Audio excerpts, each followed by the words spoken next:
হুজুর ইসরাফিল যখন কবর কবর কইয়া কান্দে কোরআন শরীফের মধ্যে সূরা মুলুকের মধ্যে আল্লাহ বলেন আল্লাযী খালাকাল মাউতা ওয়াল হায়াতা লিয়াবলুয়াকুম আইয়ুকুম আহসানু আমালা ওয়া হুয়াল আজিজুল গাফুর। আল্লাহু আকবার।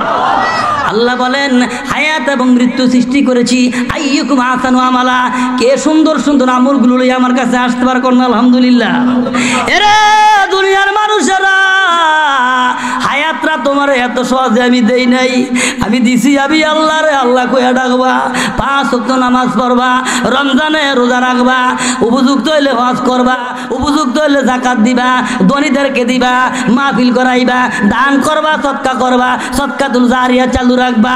রে বান্দা, হায়াতরা তোমার আমি এমনি এমনি দেই নাই, এই হায়াতরা তুই আমারে দে, ফাদখুলি ফি ইবাদি ওয়াদখুলি জান্নাতি। হায়াতরা তুই আর আমারে দে, ওয়াদখুলি জান্নাতি, আর জান্নাতরা তুই আমার কাছ থেকে লইয়া যা। আপনারা দেখছেন লালপুরি এসডি মিডিয়া। জিবরাইল ডাক ডাকে হুজুর সমস্ত ফেরেশতার সর্দার হইতে পারি, রহমাতুল লিল আলামিনের কদমের কাছে আমার 1 পয়সার দাম নাই। ইমামুল আউয়ালিন আল আখিরিন বাহরে সাদাকা রহমাতাল লিল আলামিন।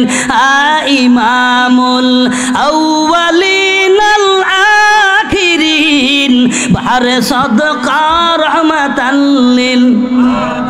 हम सुराते हम सिराते मुस्तफा धरतो मामी हाले ओ कन इत्तबा इत्तबाए सुन्नते खैरुल बशर गिरे लाज़िम तबुयाबी इत्तसार शरीयत तरीक़त तमामी हकीकत में मोहम्मद की गोलामी। আল্লাহর তৈরি ফেরেশতা ইসরাফিল ফেরেশতারা দেখলে কি করবেন? নবী ডাকতা কয় ও জিবরাইল, তোমার ওই ফাও জমিন ও মাথা আকাশে এর চেয়ে বড় আবার কি ইসরাফিল আছে? তাফসীরে জালালের মাধ্যমে হযরত আব্দুল্লাহ ইবনে আব্বাস আয়াতের ব্যাখ্যা করেন ওয়া মা সাহিবুকুম বিমাজনুন ولقد رآه بالأفق المبين।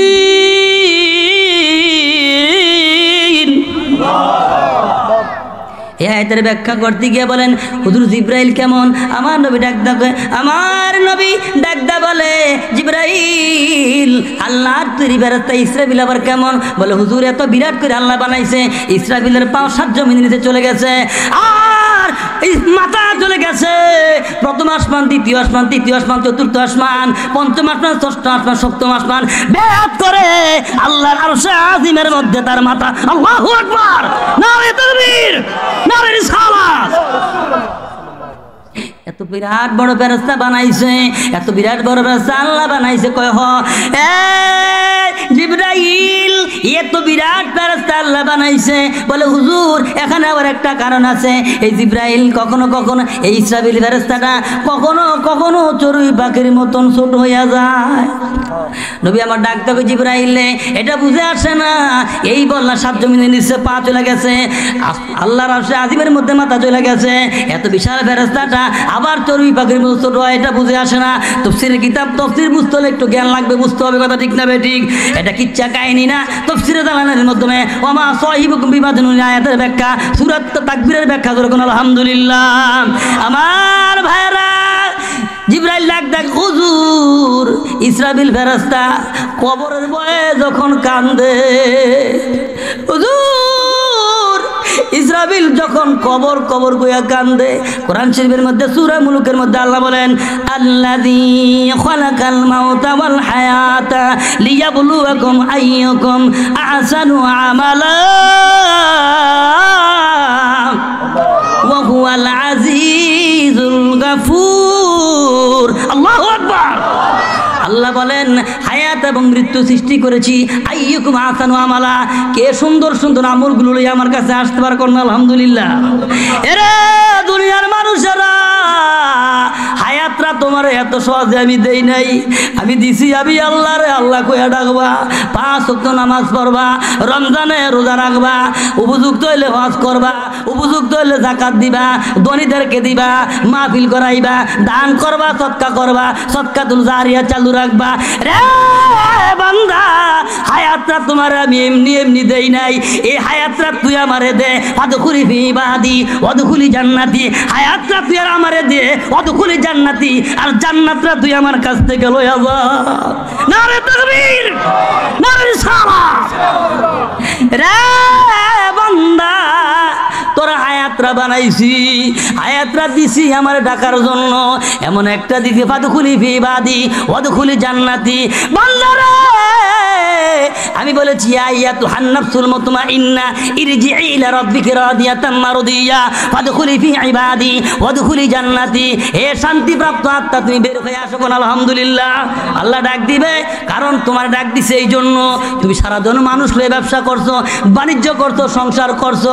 এমন একদিন আসবে কবরে তোমার ছেলে থাকবে না, কবরে তোমার মেয়ে থাকবে না, কবরে তোমার কলিগ থাকবে না, কবরে তোমার স্ত্রী থাকবে না। ওই কবরে যখন মান রাব্বুকা বলবে, আমি আল্লাহ বলবো ভয় পাইস না, আমি আল্লাহ তোর সাথে আছি। এমন একটা জীবন করার দরকার আছে না নাই? এই মাহফিলে বৈঠা চক্ষুটা বন্ধ করে একটা মোরাকাবা করে একটু খেয়াল করেন।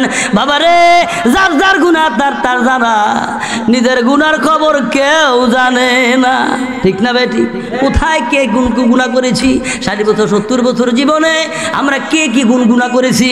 এই মাহফিলে বৈঠা আল্লাহর একটা ডাক দেন, আল্লাহ আমরার জীবনের গুনাহ মাফ হইছে নি? তুমি যদি মাফ না দিবা আল্লাহ বান্দারে, আল্লাহ আল্লাহ বলো তোমার বান্দা যাবে কার কাছে? মাহফিল হইল মেঘনা নদীর পানি, সোনাকান্দার বিশাবুদুর মাহফিল আইয়া বারবার কইছে বাবা রে, মাহফিল হইল মেঘনা নদীর পানি। হাজার মন ময়লা লইয়া যখন মেঘনা নদীর ঝাঁপ দিলে তেমনি ময়লা থাকে না। গুনাহগার বান্দা যদি চোখের পানিগুলো চাইরা আবার আল্লাহর ডাক দিতে পারে, তার জীবনে আর গুনাহ থাকে না। নারে তাকবীর। আজকের এই মাহফিলে বসে আল্লাহর একটা ডাক দেন, একটা ফোঁটা চোখের পানি ফেলাইতে পারেন। আমার নবী বলেছেন ইল্লা হারামাল্লাহু আলান নার, মাছের মাথার পরিবারে যদি একটা ফোঁটা চোখের পানি ফেলাইতে পারো, এই চক্ষু কোনোদিন আল্লাহর জাহান্নামে যাবে না।